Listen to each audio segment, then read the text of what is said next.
Picture this. You're standing in a dark cave, your heart racing as you brush your fingers against a golden chest said to hold God's own words. Or you're holding a scroll that could lead to a treasure worth billions. Or staring at a cup that Jesus himself might have touched. These aren't just legends.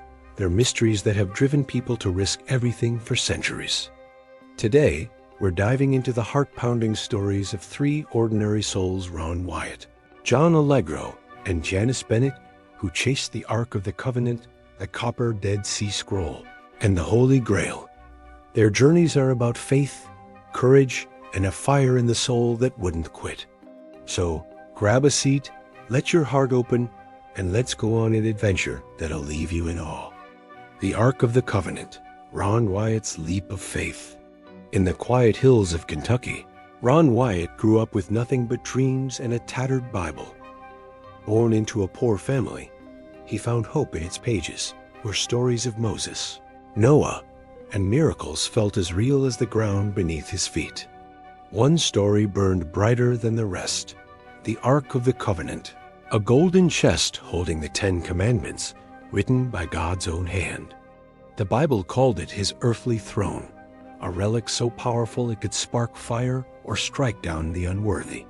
To Ron, it wasn't just a story, it was his destiny. At 44, Ron, a nurse with no fancy degrees, made a choice that changed his life. He packed a bag, grabbed his sons, Danny and Ronnie, and set out to prove the Bible was true. With just an 8mm camera and a heart full of faith, they searched for Noah's Ark in Turkey's mountains, finding a boat-shaped rock that felt like a sign.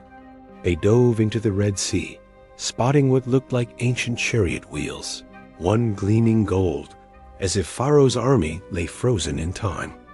Each discovery lit a fire in Ron, but nothing compared to what happened in 1978. While walking in Jerusalem, Ron froze. He pointed to a trash-strewn corner and said, "That's Jeremiah's grotto, and the Ark is in there." His voice wasn't his own. It was like God was speaking through him. His sons stared, shocked. Ron had never mentioned this place before. For 3 years, they dug in that desolate spot, crawling through collapsing tunnels, dodging falling rocks, their bodies bruised, but their spirits unbroken. Every morning, Ron prayed, believing God was guiding his hands. In 1982, in a tiny chamber 20 feet underground, he slid a camera through a crack in a stone case. What he saw broke him. There it was, the Ark, its golden wings glowing, just as the Bible promised. But the world wasn't ready for Ron's truth. Archaeologists demanded proof pictures, samples, anything. Ron said the Israeli authorities sealed the site and swore him to secrecy. Without evidence, skeptics called him a fraud, a dreamer chasing shadows. But Ron never flinched. "God showed me," he said, his eyes fierce with belief. To his family, he was a hero, a man who risked everything for faith. Ron died in 1999, his discovery unproven to many, but his story burns brighter reminder that belief can move mountains, even when the world laughs. What would you do if you felt God calling you to the impossible? The Copper Dead Sea Scroll, John Allegro's desert dream. In 1947, a young Bedouin shepherd chased a goat into a cave near the Dead Sea and stumbled on something that changed history: ancient jars filled with scrolls from Jesus' time. The Dead Sea Scrolls were a window into the roots of faith, but one stood out: a scroll not of fragile parchment, but of gleaming copper, etched with secrets. To John Allegro, an Oxford scholar with a warrior's heart, it wasn't just a text. It was a map to a treasure hidden from the Romans, who burned Jerusalem's temple in 70 AD. John wasn't your average professor. A Navy veteran who'd seen war's horrors, he lived for adventure. When he read the Copper Scroll's words promising 65 tons of silver, 25 tons of gold, and sacred temple vessels, his pulse raced. But the scroll was crumbling, its copper brittle after 2,000 years. Unrolling it could destroy it. John didn't back down. He teamed up with Manchester's best engineers, who coated it in resin and sliced it into strips.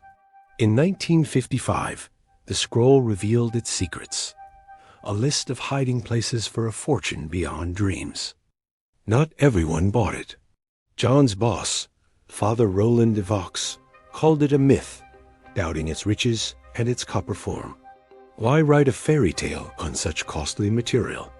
John fought back, but de Vaux blocked his work, tanking his career. Still, John pressed on. With the Daily Mail and Jordan's King Hussein backing him, he led a team into the desert, chasing the scroll's clues. From Qumran's caves to Hyrcania's ruins, they found staircases and vaults matching the scroll's words, but the treasure was gone stolen by time or thieves. Storms hit their camp, the press mocked them, and even a royal visit couldn't save their hope. The Temple Mount, their last shot, was untouchable. John returned home broken, his dream unfulfilled. He died in 1988, but the Copper Scroll's truth endures. Scholars now agree it's real, its treasure still out there, hidden in a cave or crevice. John's story isn't about gold. It's about a man who bet everything on a mystery, proving that faith can outshine doubt. Can you feel his heartbeat racing as he read those ancient words? The Holy Grail, Janice Bennett's quest for truth. In 1991, Janice Bennett walked into Valencia's ancient cathedral, expecting a quiet moment. Instead, her eyes locked on a small chalice, its jewels glowing softly behind an altar. The sign read, Santo Cáliz, the Holy Grail, a cup of Jesus' Last Supper. Her heart stopped. Could this be real?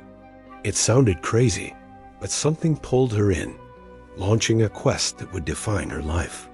The Holy Grail isn't just a cup, it's a legend of salvation, chased by knights, kings, and even tyrants for its divine power. Janice, a historian with a passion for truth, wasn't chasing glory. She dove into dusty texts, tracing the chalice's path. Legend said St. Peter carried it from Jerusalem to Rome for the first Eucharist. In 257 AD, as Rome burned with persecution, Pope Sixtus II gave it to a Spanish deacon, Lawrence, who died a martyr but passed it to Perseus. It reached Huesca, Spain, hiding in the Pyrenees during invasions. By 1037, it appeared in a monastery, used in Spain's first Latin Mass. It traveled through royal hands, landing in Valencia's cathedral by 1428. During the Spanish Civil War, it nearly vanished. A woman named Maria Sabina risked her life, smuggling it from a burning cathedral. Her bravery saved it. Janice dug deeper, finding a 1960s study by archaeologist Antonio Beltran. The chalice's agate cup dated to Jesus' era, its stone perfect for a Passover meal. The gold and jewels? Later additions to honor its holiness. Other Grail's glass or modern didn't hold up. Valencia's did. Popes John Paul II and Benedict XVI prayed before it, Benedict calling it this most famous chalice. Skeptics still shrug, saying no proof confirms it's the Grail. But for Janice, it wasn't about proof, it was about faith. That chalice, real or not, carries centuries of prayers, a bridge to a moment that changed everything. Standing before it, Janice felt its power a story of survival and hope. What would you feel, staring at a cup that might have held Jesus' love? The Ark, the Scroll, the Grail, they're more than relics. They're sparks that ignite the human spirit, pushing Ron, John, and Janice to chase the impossible. They weren't superheroes, just people like us, driven by a fire to find something bigger.